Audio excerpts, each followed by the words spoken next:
Sugar వ్యాధితో బాధపడే వారికి శుభవార్త. మధునామ్ పౌడర్ మీ షుగర్ లెవెల్స్ ని తగ్గిస్తుంది. సుమారు 18 రకాల వనమూలికలతో తయారు చేసిన ఈ పౌడర్ ని రోజు 2 సార్లు తీసుకుంటే షుగర్ సమస్య నుంచి బయటపడవచ్చు. ఈ పౌడర్ అన్ని ఆయుర్వేద మెడికల్ షాపుల్లో లభ్యమవుతుంది. హోల్సేల్ డీలర్షిప్ కోసం స్క్రీన్ మీద కనిపిస్తున్న నెంబర్ ని సంప్రదించండి. చిన్న వయసులోనే కథానాయికగా సినీ పరిశ్రమలో అడుగుపెట్టి తనకంటూ ఓ గుర్తింపు తెచ్చుకుంది. తెలుగు, తమిళ, మలయాళ, కన్నడ, హిందీలో సుమారు 100కు పైగా సినిమాల్లో నటించి మెప్పించింది. పెళ్లి తర్వాత సినిమాలకు పూర్తిగా దూరమైన ఈ హీరోయిన్ ప్రస్తుతం ఫ్యామిలీతో కలిసి కెనడాలో ఉంటుంది. ఇండస్ట్రీకి దూరంగా ఉన్నప్పటికీ సోషల్ మీడియాలో చాలా చురుకుగా ఉంటూ తన ఫ్యామిలీ ఫొటోస్, పిల్లల వీడియోస్ కూడా షేర్ చేస్తూ అభిమానులకు నిత్యం టచ్లో ఉంటుంది. ఆమెకు తెలుగులో ఎంతో ఫాలోయింగ్ ఉంది. మెగాస్టార్ చిరంజీవి, వెంకటేష్, నాగార్జున వంటి స్టార్ హీరోలతో సూపర్ హిట్ చిత్రాల్లో నటించి మెప్పించింది ఈ అందాల భామ. ఇంతకీ ఆమె ఎవరో గుర్తుపట్టారా?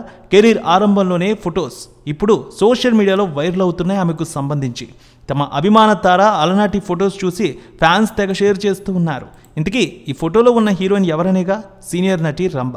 1992లో సీనియర్ హీరో వినీత్ జోడీగా స్వర్గం సినిమాతో మలయాళ ఇండస్ట్రీలో అడుగుపెట్టింది రంభ. అప్పుడు ఆమె వయసు కేవలం 15 ఏళ్లు. అదే ఏడాది సాంబకులం దాచన్ చిత్రంలో నటించింది.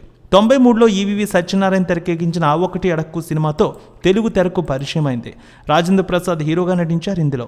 తమిళ్లో ఉరువన్ సినిమాతో తెరంగేట్రం చేసింది. తెలుగులో ఎన్నో సూపర్ హిట్ చిత్రాల్లో నటించింది రంభ. మెగాస్టార్ చిరంజీవి సరసన బావగారు బాగున్నారా, బొంబాయి ప్రియుడు, ముద్దుల ప్రియుడు, అల్లుడా మజాకా, అల్లరి ప్రేమికుడు, చిన్నల్లుడు, చూసొద్దాం రండి చిత్రాల్లో నటించి మెప్పించింది. అనేక సినిమాల్లో స్పెషల్ సాంగ్స్లో కూడా అలరించింది.